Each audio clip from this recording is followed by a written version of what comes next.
Gawa sa sangguniang kabataan, dampanganan sad ang atong mga youth development officers kay isasad ni sila sa mga facilitators para sa program sa mga kabataan. Para iambit ka nato ang ilang kahimtang karon sa mga kabataan sa Maramag Bukidnon, makauban nato si Sheila Amata D, ang Youth Development Officer. Ayong hapon kanimo, Sheila.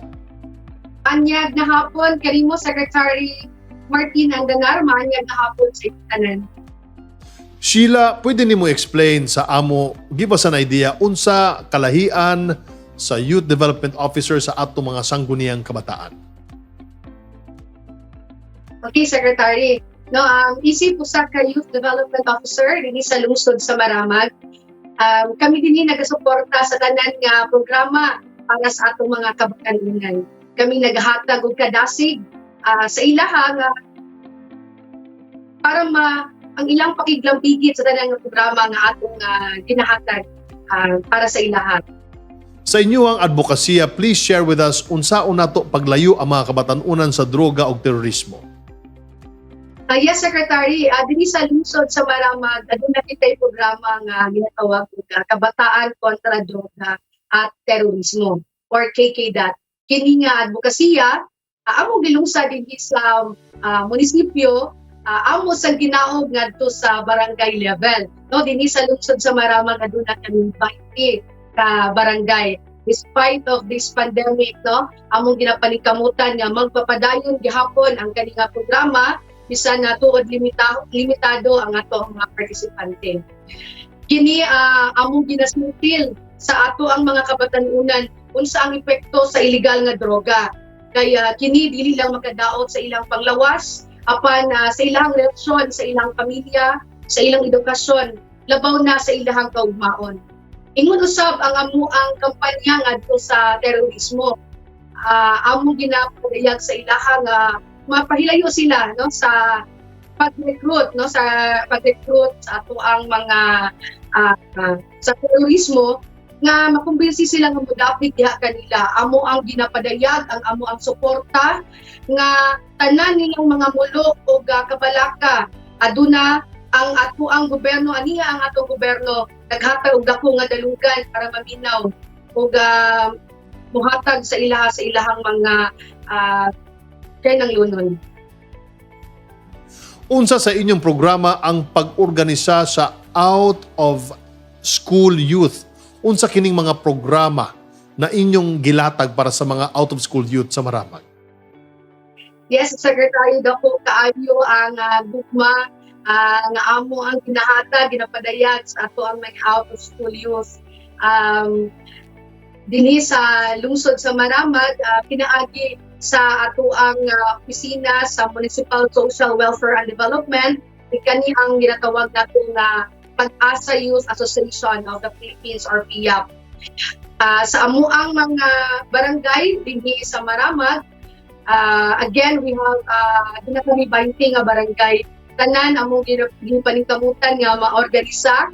Okay, and then aduna sa gitay gihatag nga kahanas sa pagbansay no or the skills training amo ang gihatag para kanila diin sa pagpalambo no sa ilang talento kung diin na magamit nila kung sila mo trabaho o gusto silang mag-negosyo. Kanisad nga programa, Secretary, dako ang amuang pasalamat tungod kay ang ato ang mga uban sa bungad, ang TESDA gahatag sad sa ato og dako nga suporta. Og sa katapusan, gahatag sad kita og tabang pinansyal. Kung diin kato makahatag og dako nga tabang kung sila gusto na no magmahimo nila nga start-up sa ilang livelihood project nga ilang gusto. Sheila, gataas karon ang kaso sa depresyon o teenage pregnancies, no? Isip director sa Teen Center sa Maramag Bukidnon, how can this facility help para ma-divert ang attention sa ato mga kabatanunan? Yes, Secretary, ang amuad yung flagship program din sa Teen Center and also the Youth Development Office is ang maka-create o well-informed and responsible nga kabatanunan din sa lungsod sa Maramag. tinuod no nga gataas ang ato ang kaso sa teenage pregnancy.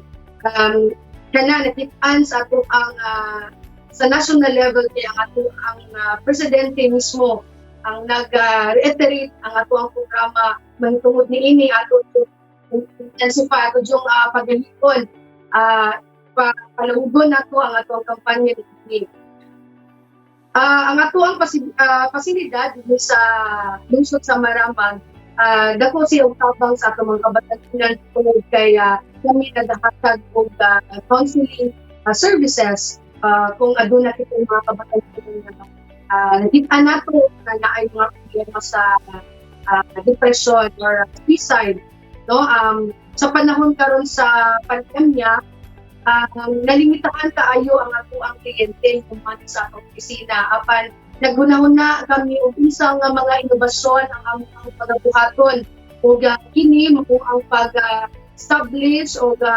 24/7 responsiveness team. Aduna kitay mga kabatanunan nga mga volunteers nga mutan-aw mutan-aw sa atuang social media kung aduna kitay mga kabatanunan nga naay sinyales sa depression ug kana ang pagkatambagan og kalisa sa ka wifi zone kung diin mo ay kinahanglan karon no sa tungod sa mga online classes nila for research. Sheila, imong mensahe na lang sa mga kabatanunan sa Maramag Bukidnon labi na karong panahon sa pandemya.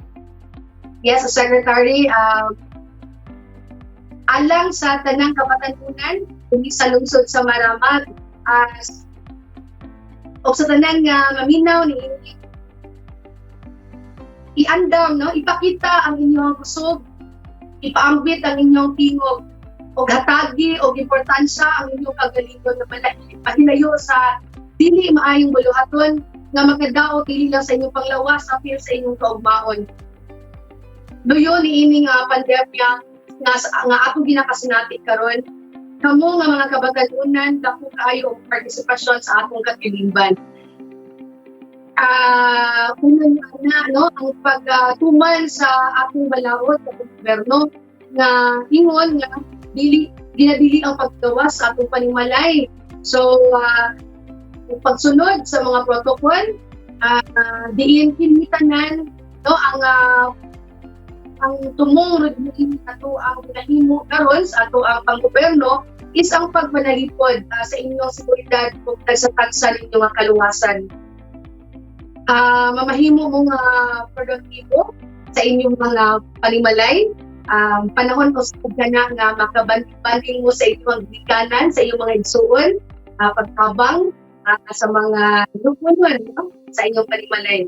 O sa katapusan, ang inyong dako nga partisipasyon o pakiglambigit o pagtuman sa mga balaod, kini dako kaayo nga tabang kanato. No? Kamo dako kaayo ang amo ang pagsalig o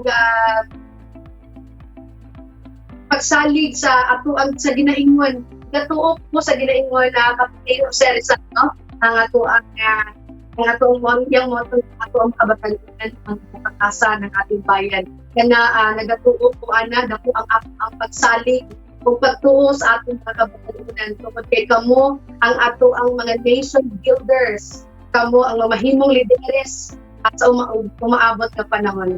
So para sa atong mga kabatanunan sa lungsod sa Maramag, salute you all. Pag-amping mo sa inyong mga panimalay o let's make this Maramag a youth-friendly municipality. Daghang salamat Sheila Amata D, ang Youth Development Officer sa Maramag Bukidnon. Thank you Secretary Martin Anganar sa tanan nga lumilibog ni programa ng salamat. Isayag yun! Isayag yun! Isayag yun!